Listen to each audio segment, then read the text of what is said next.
ആരാ? ഒന്നുമില്ല. ആരെ കാണാനാ നിൽക്കുന്നത്? വെറുതെ. ഈ അസമയത്ത് ഞങ്ങളുടെ ഗേറ്റ് വന്ന് നിൽക്കുന്നത് എന്തിനാന്ന് ചോദിച്ചത്. നിങ്ങളുടെ ഗേറ്റാണെന്ന് അറിഞ്ഞില്ല. താൻ ആരാടോ? എടോ പോടോ എന്നുള്ള വിളിയൊന്നും വേണ്ട. നിയമമൊക്കെ അറിയാവുന്ന ആള് തന്നെ ഞാൻ. നിങ്ങളുടെ ഗേറ്റിൽ നിൽക്കുന്നില്ല. റോഡിൽ നിൽക്കാൻ ഒരാളുടെ അനുവാദം ആവശ്യമില്ലല്ലോ. ആരാള്? കുറെ നേരമല്ലോ അവിടെ നിൽക്കാൻ തുടങ്ങിട്ട്. ആരാണെന്ന് പറയുന്നില്ല രാജാ. കഴിഞ്ഞ ആഴ്ച തഹസിൽദാറുടെ വീട്ടിലെ കിടപ്പുമുറിയുടെ ജനാലക്കാട്ട് നീക്കി നോക്കിയവനെ പറ്റാണോ? വിടവിടാനെ. അത് ഞാനൊന്നുമല്ല. പിന്നെ ആരാന്ന് പറയണ? നിക്കടാ അവിടെ. നിക്കാനാ പറഞ്ഞത്. അവിടെ നിക്കണം.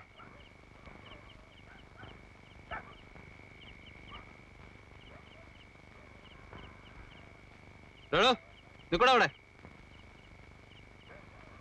ഇങ്ങോട്ടു. എവിടെ ഈ നേരത്ത്? ഞാൻ സെക്കൻഡ് ഷോ സിനിമ കഴിച്ചിട്ട് വരിക. സിനിമയോ? ഈ ഭാഗത്ത് എവിടെ തിയേറ്റർ ഉള്ളത്? കൗണ്ടർ ഫയൽ എടുക്ക്.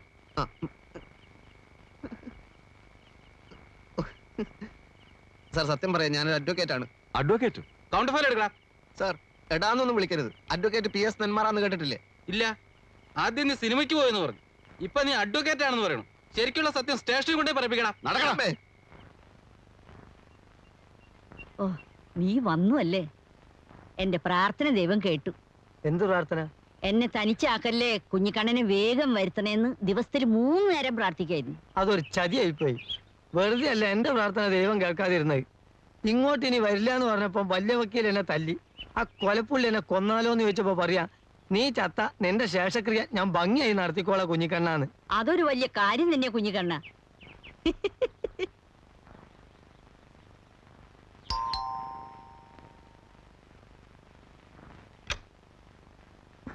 ആ, ഒന്നും മിണ്ടാതെയും പറയാതെ എങ്ങോട്ടാ പോയത്? കുറ്റിപ്പുറത്ത് നാണുമ്മാന്റെ ചാത്തം. പോകുന്ന വഴിക്ക് തോണി മറിഞ്ഞു, വരുന്ന വഴിക്ക് ബസ് അപകടം. ബാക്കിയുള്ളവന്റെ തലവിധി എന്നല്ലാണ്ട് എന്ത് പറയാൻ. വക്കീലേ, വക്കീലേ. വക്കീലിനെ ഇന്നലെ രാത്രി മുതൽ കാണാനില്ല. അയ്യോ, കാണാനില്ലെന്നോ? നിങ്ങൾ അറിയണ്ട അങ്ങേരെ എവിടെ പോവാൻ? ഞങ്ങൾ ഇന്നലെ രാത്രി ഒരുമിച്ച് പുറത്തിറങ്ങിയതാ. തിരിച്ചു വന്നപ്പോ വക്കീലിനെ കാണാനില്ല. ഈശ്വര, വക്കീലിനെ തട്ടിക്കഴിഞ്ഞു. കുടിക്കാൻ എന്തെങ്കിലും എടുക്കട്ടെ.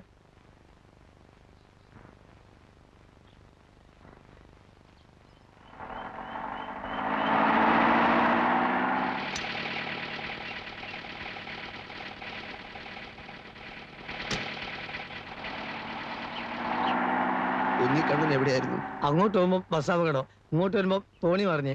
നാണുമാമന്റെ ചാത്തേ കുച്ചിപ്പുറത്ത്.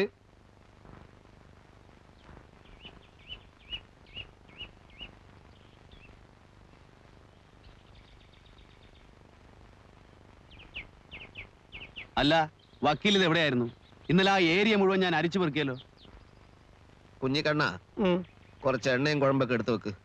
വെള്ളവും ചൂടാക്കിക്കോ, ഒന്ന് കുളിക്കണം. ചെല്ലു ചെല്ലു ചെല്ലു. എനിക്കൊന്നും ചെയ്യാൻ പറ്റില്ലെന്ന് പറഞ്ഞില്ലേ? ഡയറക്ടർ ബോണ്ട് തീരുമാനമാണ്. ടെർമിനേഷൻ നോട്ടീസ് തന്നാൽ അത് മാറ്റിട്ട് പോവുക. അതിനെന്തെങ്കിലും കാരണം വേണ്ടേ സർ? കാരണം എന്തെങ്കിലും ഉണ്ടാവുന്ന കുട്ടിക്കോളൂ. അതറിഞ്ഞാലേ എന്റെ ഭാഗത്തു നിന്നുള്ള തെറ്റെന്താണെന്ന് എനിക്ക് മനസ്സിലാവുള്ളൂ. ആവശ്യമില്ലാത്ത കാര്യങ്ങൾ അന്വേഷിക്കുന്നതാണ് മാനസയുടെ ഒരു തെറ്റ്. ഈ പത്രത്തിന് മാനസയുടെ സേവനം വേണ്ടാന്ന് പറഞ്ഞാൽ പിരിഞ്ഞു പോവുക, അത്ര തന്നെ. എങ്കിലും ഇത്ര നാളെ ഈ പത്രത്തിന് വേണ്ടി ഞാൻ കഷ്ടപ്പെട്ടതല്ലേ? അതൊക്കെ എനിക്കറിഞ്ഞൂടെ. ഇതുകൊണ്ടൊന്നും തന്റെ ഭാവിക്ക് ഒരു കുഴപ്പമില്ല. മാനസയ്ക്ക് കഴിവും അത് ഉപയോഗിക്കാനുള്ള ധൈര്യമുണ്ട്. അവസരങ്ങൾ താനേ വന്നോളും. ധൈര്യമായിരിക്കും. എന്തായി? കാര്യങ്ങളൊക്കെ പറഞ്ഞു. വളരെ വിഷമത്തോടെ പോയത്. അത് സാരമില്ല. വാസ്തവത്തിൽ മാനസ് നമ്മുടെ സ്ഥാപനത്തൊരു അസറ്റായിരുന്നു. വാര്യർക്ക് അറിയാമല്ലോ, ഇത് എന്റെ മാത്രം താല്പര്യമല്ല.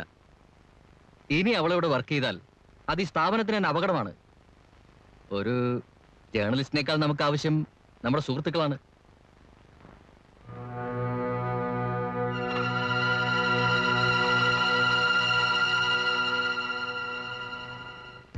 അങ്ങനെ ബെൻ നരേന്ദ്രനെ പരോളിലിറക്കി തന്റെ ജോലി പോയി കിട്ടി അല്ലേ?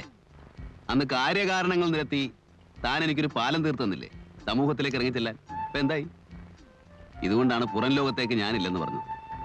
ജയിലിനകത്തുള്ളവരെ നമുക്ക് തിരിച്ചറിയാം. കുറ്റവാളികളെന്ന് മുദ്ര കുത്തപ്പെട്ടവരാണ് അവർ. പക്ഷെ പുറത്തുള്ളവരോ? ചിരിച്ച മുഖവുമായി വന്ന് പിന്നിൽ നിന്ന് കുത്തുന്ന ക്രിമിനൽസ് ആരാണെന്ന് നമുക്ക് തിരിച്ചറിയാൻ കഴിയില്ല. ഏതായാലും ഒരു കണക്കിന് ഞാൻ രക്ഷപ്പെട്ടു. ഇനി ഇന്റർവ്യൂ ഫീച്ചർ എന്നൊക്കെ പറഞ്ഞ് താൻ എന്നെ ശല്യം ചെയ്യില്ല. അങ്ങനെ രക്ഷപ്പെട്ടു എന്ന് കരുതണ്ട. ഈ നാട്ടിൽ വേറെയും പ്രസിദ്ധീകരണങ്ങളുണ്ട്. ഒരുവിധം നന്നായി 4 അക്ഷരം കൂട്ടി എഴുതാനാവൂ എന്നുള്ള അഹങ്കാരമുണ്ട്. ഇതൊക്കെ ആർക്ക് വേണ്ടിയാണ്? ടീച്ചർ എഴുതി പേരെടുക്കുകയാണ് ഉദ്ദേശമെങ്കിൽ നമ്മുടെ നാട്ടിലെ ചില വാരികളെയും മാസികളെയും മാതൃകയാക്കുന്നതാണ് നല്ലത്. ആത്മഹത്യ, കത്തിക്കുത്ത്, ഒളിച്ചോട്ടം, അങ്ങനെ എന്തെല്ലാം കാര്യങ്ങൾ. എന്നെപ്പോലെ ഒരാളെ പറ്റി അറിയാൻ ആർക്കാ താല്പര്യം? താല്പര്യമുള്ളതുകൊണ്ടാണല്ലോ നമ്മൾ ഇവിടം വരെ എത്തിയത്. അപ്പൊ എന്നെ വിടാൻ ഉദ്ദേശമില്ല.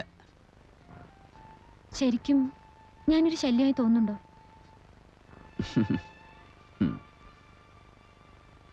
തുറന്നു പറയണം. തുറക്കാനും അടയ്ക്കാനും ഒന്നും എനിക്ക് സമയമില്ല. തിരിച്ചു പോകാൻ ഇനി വളരെ കുറച്ച് ദിവസങ്ങളേ ഉള്ളൂ. എന്റെ മനസ്സിൽ പല പദ്ധതികളും ഉണ്ട്. പരോള് നീട്ടാനായിരിക്കും. വേണ്ട, ഇപ്പൊ തന്നെ ദിവസങ്ങൾ കൂടുതലായിട്ടാണ് എനിക്ക് തോന്നുന്നു. അതല്ല, ശിക്ഷ ഇളവ് ചെയ്യാൻ പറ്റുമെന്നാണ് എന്റെ ശ്രമം. ബെൻ നരേന്ദ്രന് കിട്ടിയ അവാർഡ് അപ്രധാനമായ ഒന്നല്ല. മന്ത്രിമാരിലും ഉദ്യോഗസ്ഥന്മാരിലും സഹൃദയത്വമുള്ളവർ കാണുമല്ലോ. ഒരു പെണ്ണ് വിചാരിച്ച ഇതൊക്കെ സാധിക്കുമെന്നായിരിക്കും. ഇത് മാത്രമല്ല, ജനുവിന്റെ മരണത്തെപ്പറ്റി ഒരു അന്വേഷണം ഉണ്ടാക്കണം. മിസ്റ്റർ ജോൺ സക്രയെ പോലുള്ള സാക്ഷികളുള്ളപ്പോ നമുക്ക് പലതും ചെയ്യാൻ സാധിക്കും.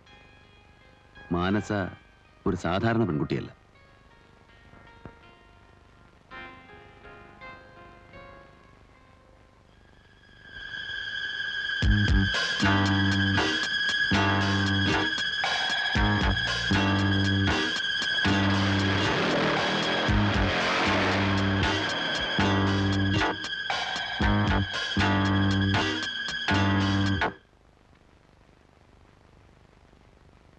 പുസ്തകത്തിന്റെ റോയൽറ്റി ബാക്കി വരാനുണ്ടായിരുന്നതാ. ഇതോടെ ഈ എഡിഷന്റെ പൂർത്തിയായി. അടുത്ത എഡിഷൻ പ്രിന്റിംഗ് തുടങ്ങാത്രേ. ഞാൻ പറയുന്നത് താനൊന്ന് സീരിയസ് ആയിട്ട് എടുക്കണം. ജയിലിൽ നിന്ന് ഇറങ്ങുന്നതിന് മുമ്പ് എഴുതാവുന്നിടത്തോളം എഴുതുക, പുസ്തകാക്കുക. പുറത്തിറങ്ങുമ്പോഴേക്കും നല്ലൊരു തുക ബാങ്ക് ബാലൻസ് കാണും. വക്കീൽ വേറൊന്നും പറയാനില്ലേ? എന്നാ വേണ്ട. അപ്പൊ ഈ കാശ് എന്ത് ചെയ്യണം? ബാങ്കിലിടണോ അതോ ഡ്രസ്സുകൾ എന്തെങ്കിലും വാങ്ങിക്കണം? ചികിത്സയ്ക്കും മരുന്നിനൊക്കെ നിവൃത്തിയില്ലാത്തവരെ പറ്റി പത്രത്തിൽ എഴുതിയാല് വല്ല പ്രയോജനം ഉണ്ടാവുമോ? ശരിക്കും വഴിമുട്ടിപ്പോയി. അതുകൊണ്ടാ